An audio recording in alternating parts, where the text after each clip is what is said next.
Hi there, I'm Heath Drusen, host of the Extremely American podcast. Do you have questions about extremist movements? Join me on August 13th from 6 to 7:30 p.m. at Boise State's Osher Institute for an Ask Me Anything about extremism in Idaho and across America. This event supports Season 3 of Extremely American with a suggested donation of $10. You'll get your questions answered while directly supporting this vital reporting. Hope to see you there.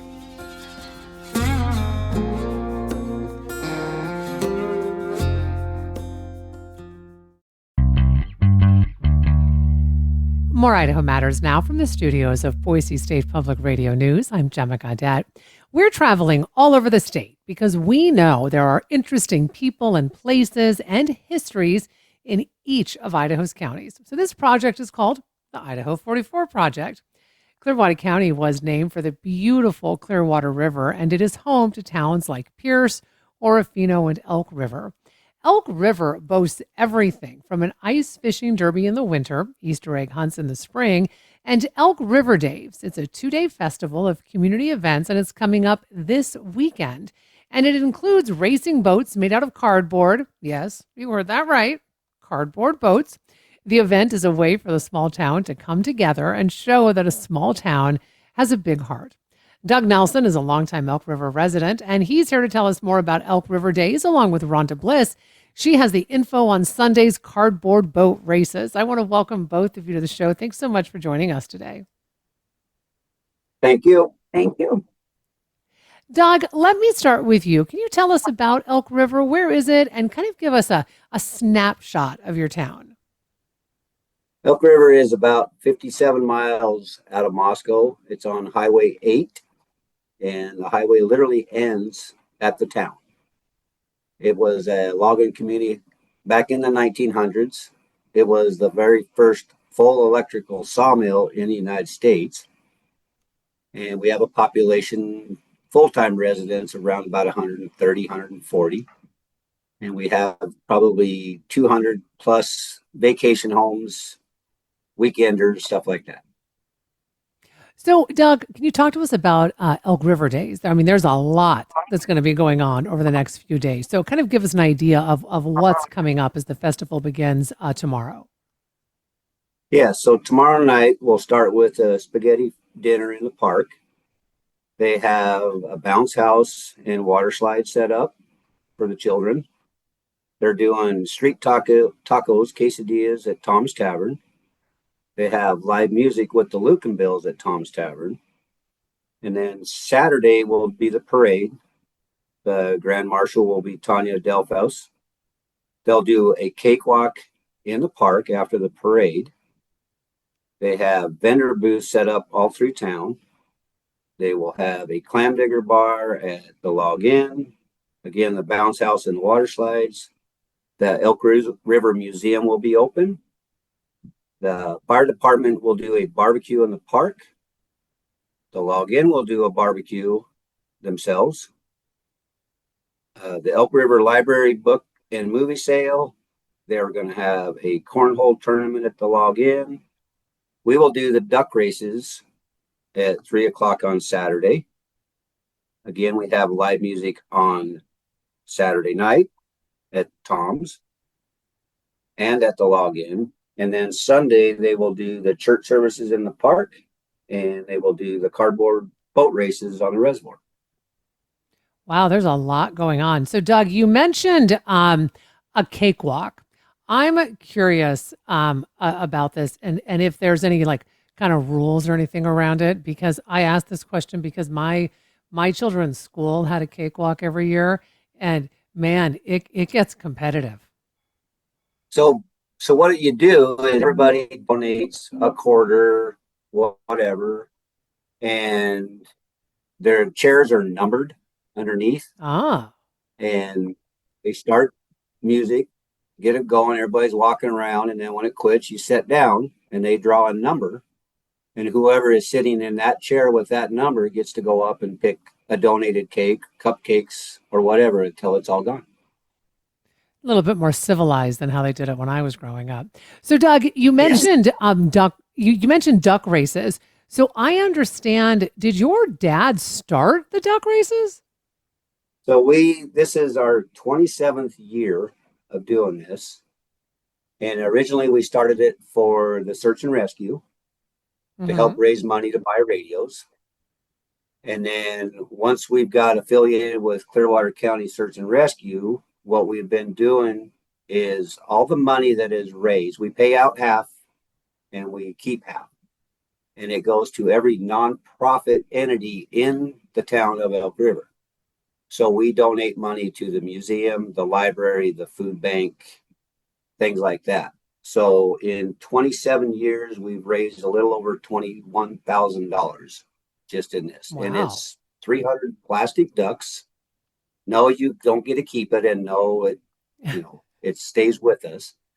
And they're Yeah. numbered on the bottom. So the first 10 that come through is the payout. And then we pay for the last place duck too. Oh, I love that. Look, let me bring you into the conversation as well, Rhonda. Can you talk to us about these cardboard boat races? So the boats are seriously made out of cardboard. They are. It's all cardboard, and they can use duct tape, masking tape, any kind of tape that they would like. But it has to be made out of cardboard, and even the oar has to be made out of cardboard. Okay, and so people have to get in these boats, I'm assuming, and try to paddle to without them disintegrating?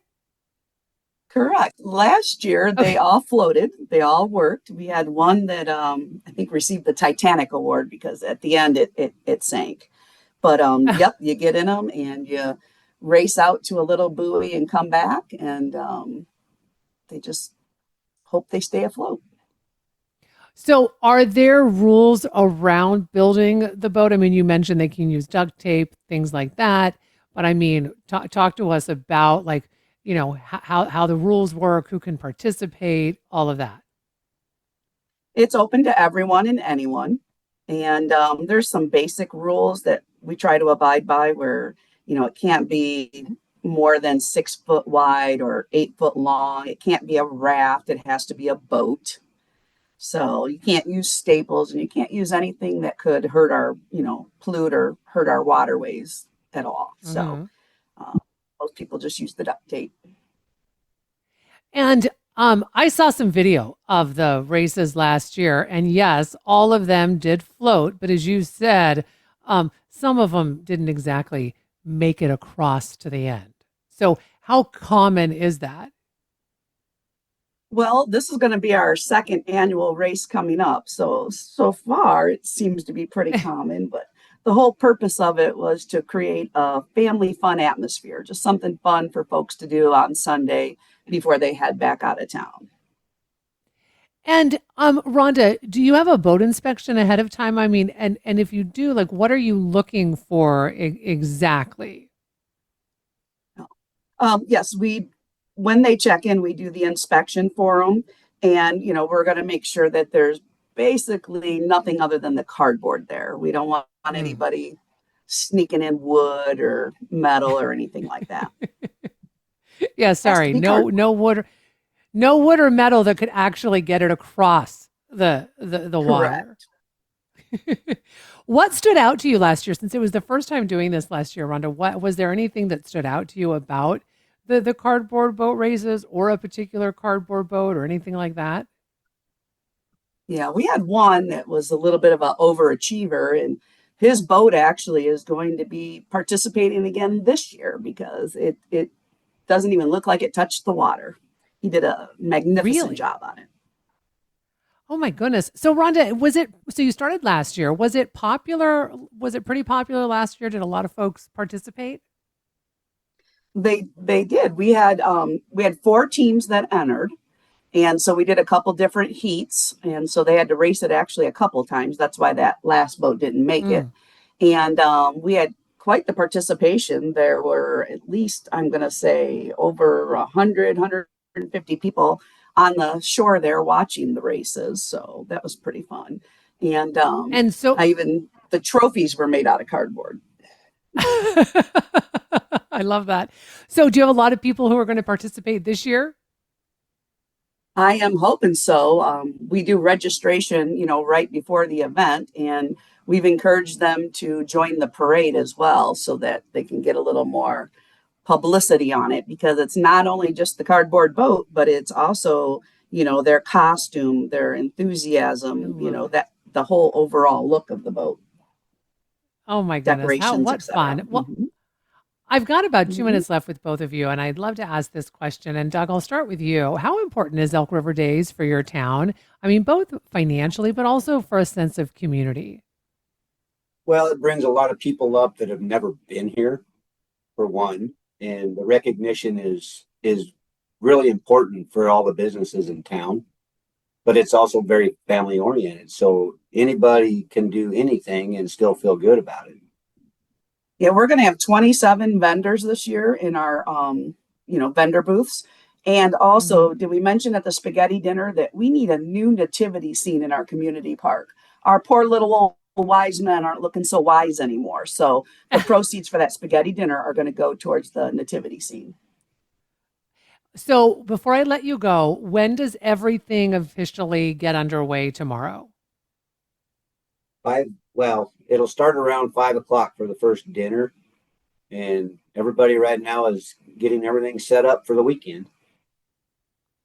Well, it sounds like great family fun. Thank you so much for taking time to talk with us about this, because I am sure you are very busy getting everything ready. So I want to thank both of you so much. We've been talking with Elk River residents, Doug Nelson and Rhonda Bliss, talking about Elk River Days and their cardboard boat races. Now, the festival is in Clearwater County and it begins tomorrow evening. It runs all the way through Sunday.